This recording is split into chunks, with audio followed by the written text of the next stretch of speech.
मेरे स्वामी को 1 साल की सज़ा मिली है। उनका अपराध सिर्फ इतना था कि 3 रोज़ पहले जेठ की तेज़ गर्मी में उन्होंने कई राष्ट्र सेवकों को पानी व शरबत के साथ खातिरदारी की थी। मैं इस दौरान कोर्ट में खड़ी थी। ऐसा लग रहा था मानो कमरे से बाहर खड़े शहर की सभी राजनीति चेतना किसी बंदी पशु की तरह ज़ोर ज़ोर से चीख रही हो। मेरे स्वामी बेड़ियों से बंधे हुए लाए गए। इस दौरान हर तरफ सन्नाटा पसर गया, लेकिन मेरे मन में कोहराम मचा हुआ था। क्रोध का आवेश मन ही मन फूटकर बाहर आना चाह रहा था। मुझे इतना गुमान कभी नहीं महसूस हुआ था। अपने सामने कुर्सी पर बैठे अंग्रेज जज व उसके बगल में खड़े लाल रंग की पगड़ी बांधे पुलिस अफसर सभी मुझे नीच दिख रहे थे। बस यही मन कर रहा था कि तुरंत दौड़कर अपने स्वामी के पैरों में गिर जाऊं और वहीं प्राण त्याग दूं। कभी शांत, कभी चंचल, तो कभी आत्मसम्मान से भरी मूर्ति सी दिख रही थी मैं। मेरे मुख पर किसी तरह का अफसोस या गौलनी नहीं झलक रही थी। किसी की सेवा को अपराध करार देना व उसके लिए 1 साल की जेल की सज़ा सुनाना गजब की न्याय व्यवस्था है। ऐसे में तो मैं 100 बार से गुनाह करने को तैयार हूँ। मेरे स्वामी जाने लगे और जाते वक्त मेरी ओर देखकर मुस्कुराए और फिर आगे बढ़ गए। कोर्ट से बाहर आकर मैंने 5 रुपए की मिठाई खरीदी और कुछ राष्ट्रीय सेवकों को आमंत्रित कर मिठाई खिलाया। उसी दिन शाम होते ही मैं पहली बार कांग्रेस के जलसे में शामिल होने से खुद को रोक ना सकी। यही नहीं, मैंने मंच पर जाकर भाषण भी दिया। अंदर द्वेष इतना भरा था कि सत्याग्रह का प्रण भी ले लिया। उस समय मेरे अंदर इतनी शांति शक्ति कहाँ से आ गई मुझे खुद भी नहीं पता चला। लेकिन हाँ, सब कुछ न्यौछावर हो जाने के बाद अब किस बात का डर था। भगवान का कठिन से कठिन प्रहार भी अब मेरा क्या बिगाड़ सकता था। अगले दिन मैंने पिताजी व ससुर जी के लिए 2 पत्र लिखे। ससुर जी को पेंशन मिलती थी और पिताजी जंगल के महकमे में अच्छे पोस्ट पर आसीन थे, परंतु अफसोस कि सारा दिन बीत जाने के बावजूद कोई जवाब नहीं आया। उसके अगले दिन भी किसी का खत नहीं आया, लेकिन तीसरे रोज़ दोनों लोगों का जवाब आया। ससुर जी ने पत्र में लिखा था कि मुझे लगा था कि वृद्धावस्था में तुम दोनों मेरा सहारा बनोगे, लेकिन अब कोई फ़ायदा नहीं। तुम दोनों ने मेरी आस पर पानी फेर दिया। मुझे सरकार से पेंशन मिलती है, लेकिन तुम्हें अपने यहाँ रखकर मैं इस पेंशन को नहीं खोना चाहता। पिताजी के पत्र में भी कुछ ऐसा ही कठोर जवाब सुनने को मिला। पिताजी को इसी वर्ष ग्रेड मिलने वाला था, परंतु अगर वो मुझे पास बुलाते तो उन्हें ग्रेड से हाथ धोना पड़ता। ऐसे में वो मेरी मौखिक रूप से मदद करने के लिए तैयार थे। मेरा मन दुखी हुआ और मैंने इन दोनों खत को जला दिया व उसके बाद उन्हें और कोई खत नहीं लिखा। इसे ही कहते हैं स्वार्थ, जिसका प्रभाव इतना प्रबल होता है कि वक्त पर अपनी संतान भी नज़र नहीं आती। ससुर व पिता दोनों ने मुंह फेर लिया, लेकिन अभी मेरी आयु ही क्या है, अभी तो मुझे दुनिया देखनी है। इतने में किसी ने बाहर मेरे दरवाजे की कुंडी खटखटाते हुए आवाज़ दी। मैं सहम गई, मेरे रोंगटे खड़े हो गए। मैं दरवाजे पर कान लगाकर सुनने की कोशिश कर रही थी कि कहीं वो बदमाश तो नहीं। फिर मैंने कठोर आवाज़ में कहा, कौन, क्या काम है? बाबू ज्ञानचंद की आवाज़ सुनकर मैं थोड़ी शांत हुई। ये मेरे स्वामी से के सबसे अच्छे मित्र हैं। उनके साथ एक महिला भी आई थी, वह उनकी पत्नी थी। पहली बार वो मेरे घर आई। मैंने उन्हें आदर भाव से प्रणाम कर अंदर बुलाया। ये दोनों ऊपर आकर बैठे व बेहद ही दरिया दिल से मुझे शतावना देने लगे। उनकी पत्नी के विचार देखकर मुझे समझ आ गया कि वो एक सशक्त महिला है। उनके चेहरे से ही उनकी प्रतिभा झलक रही थी। दोहरी कदकाठी के साथ चेहरे पर रोब व जेवरों से लदी किसी महारानी से कम नहीं लग रही थी। खास बात तो ये थी कि बाहर से वो जितनी ही कठोर दिख रही थी, अंदर से उतनी ही करुणा से भरी हुई थी। उनके बातचीत शुरू हुई। ज्ञान जी की पत्नी, क्या घर पर किसी को खत लिखा? मैंने कहा, हाँ। ज्ञान जी की पत्नी, कोई घर से लेने आ रहा है? मैंने कहा, नहीं। पिताजी व ससुर जी में से कोई मुझे अपने साथ रखने को तैयार नहीं है। ज्ञान जी की पत्नी, तो फिर आगे क्या करने का सोचा है? मैंने कहा, फिलहाल के लिए तो यहीं पर रहूं। ज्ञान जी की पत्नी, हम लोगों के साथ हमारे घर क्यों नहीं चल रही हो? अकेले मैं तुम्हें यहाँ नहीं रहने दूंगी। इस दौरान मुखिया के दूत घर के बाहर डटे हुए हैं। उन्हें आशंका हो रही कि ये खुफिया के दूत होंगे। ज्ञान की पत्नी जी की पत्नी की ओर देखा और पूछा, मैं तांगा ले आऊं? ज्ञान जी की पत्नी ने इशारे से ही आज्ञा दे दी। ज्ञान जी तुरंत द्वार की तरफ चले। तभी ज्ञान जी की पत्नी ने बोला, रुको, कितने तांगे लेकर आओगे? ज्ञान जी घबरा कर बोले, कितने? ज्ञान जी की पत्नी, हाँ कितने? एक तांगे पर सिर्फ 3 लोग ही बैठ सकते हैं। बाकी के सामान, बिस्तर, बर्तन आदि कैसे जाएंगे? ज्ञान जी, फिर 2 ले आऊं? ज्ञान जी बोले। ज्ञान जी की पत्नी, एक तांगे पर कितना सामान आएगा? ज्ञान जी, फिर ठीक है, 3 ले आता हूँ।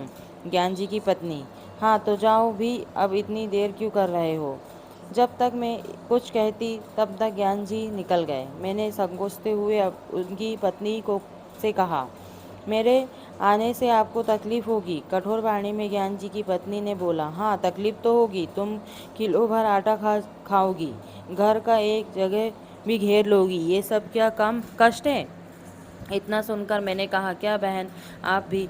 उनकी पत्नी ने मेरा कंधे पर हाथ रखकर बोला, जब तुम्हारे स्वामी वापस आ जाएं तो मुझे अपने घर में रख लेना, हिसाब बराबर हो जाएगा। अब ठीक है ना? तो चलो, सारा सामान बांध लो। ये सब देखकर बिल्कुल सपने जैसा लग रहा था। इतनी उदार स्त्री मैंने आज तक नहीं देखी थी। मुझे उनमें बड़ी बहन नज़र दिख रही थी। ऐसा लग रहा था जैसे क्रोध व चिंता जैसी चीज़ों का उन्होंने काबू पा लिया है। हर वक्त उनके मुंह में मधुर वाणी निकलती थी, जैसे मानो सरस्वती का वास हो। उनकी कोई संतान नहीं थी, लेकिन फिर भी वो दुखी नहीं थी। घर का काम वो स्वयं करती और बाहर के काम के लिए एक लड़का रख रखा था। आश्चर्य तो इस बात का था कि दिन भर मेहनत करने के बाद भी वो कभी आराम न करती। यही नहीं, उनका आहार भी बेहद कम था। इतना ही नहीं, दिन भर वो मुझे कुछ ना कुछ खिलाने के लिए परेशान करती रहती।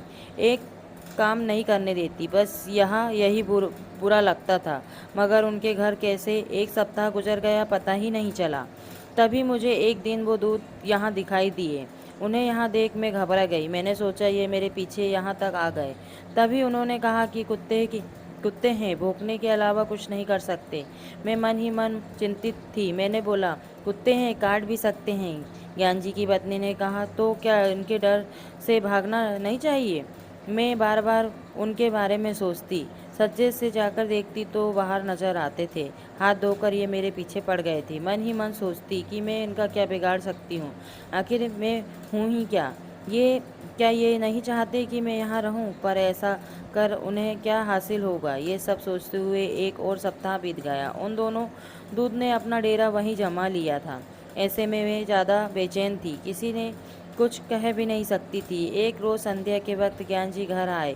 घबराए हुए नजर आ रहे थे। मैं बरामदे में सब्जी काट रही थी। ज्ञान जी सबसे पहले कमरे में गए और अपनी पत्नी को बुलाया। उनकी पत्नी ने कहा, अरे अचानक से क्या हो गया? पहले हाथ मुंह धो लो, कपड़े बदल लो, कुछ खाओ, तब आराम से बैठकर बात करते हैं। उन्होंने पत्नी से बात करने के लिए दोबारा आग्रह करते हुए कहा, तुम क्यों नहीं समझ रही?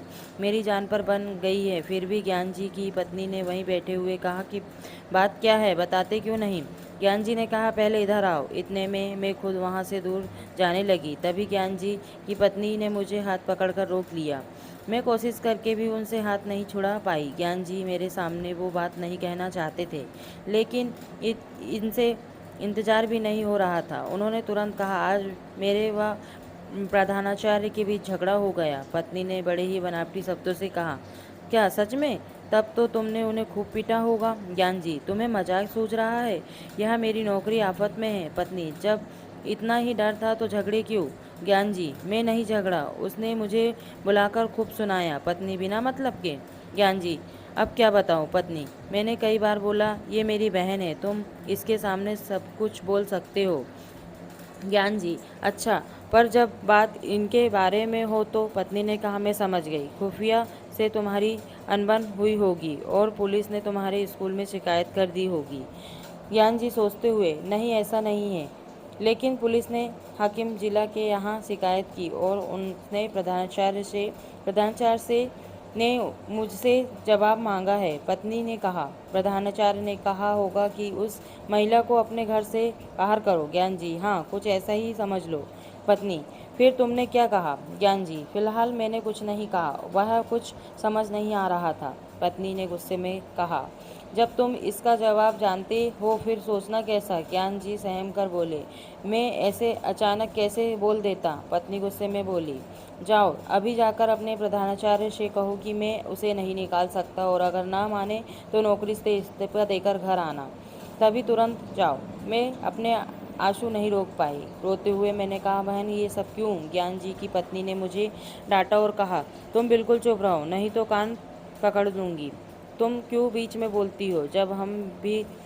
हम जब भी रहेंगे तो एक साथ ही रहेंगे, अगर जिएंगे तो साथ, मरेंगे तो साथ। पति को सुनाते हुए कहा: इसकी आधी उम्र बीत गई लेकिन इन्होंने कुछ नहीं सीखा। अब खड़े हो क्यों हो? तुम्हें बोलने से डर लग रहा हो तो जाकर कह दो। ज्ञान जी ने गुस्से होकर बोला: कल जाकर बोल दूंगा, इस समय पता नहीं वो होगा भी या नहीं।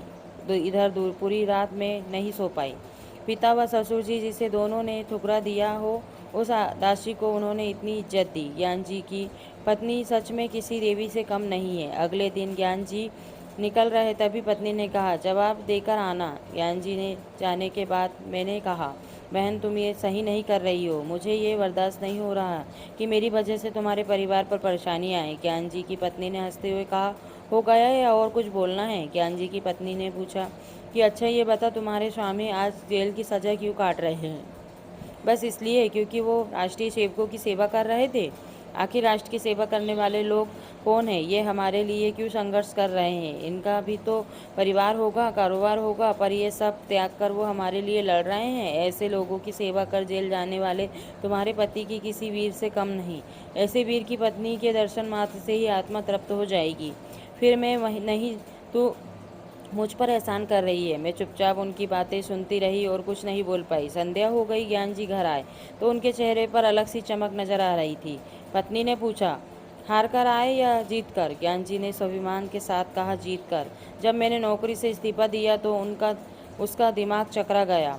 तभी उसने हाकिम जिला के पास जाकर बात की। वापस आकर उसने बोला: आप राजनीतिक जलसों में क्यों नहीं शरीक होते? मैंने बोला: ना भाई, मैं कभी ना जाऊं। उनसे पूछा: क्या आप कांग्रेस के सदस्य हैं? मैंने बोला: नहीं, और ना ही किसी सदस्य है से मेरा कोई संबंध है। उसने पूछा: क्या कांग्रेस के फंड में आप दान करते हैं? मैंने बोला: ना भाई, फूटी कौड़ी भी नहीं।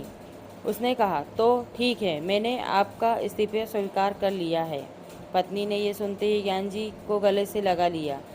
कहानी से सीख: स्वाभिमान व त्याग की भावना से किया हर काम किसी के दिल में आपके लिए आत्मसम्मान को बढ़ा सकता है, साथ ही बुरा वक्त अपनों व पराइयों की सही पहचान भी करा देता है। तो दोस्तों, ये छोटी सी कहानी आपको कैसी लगी?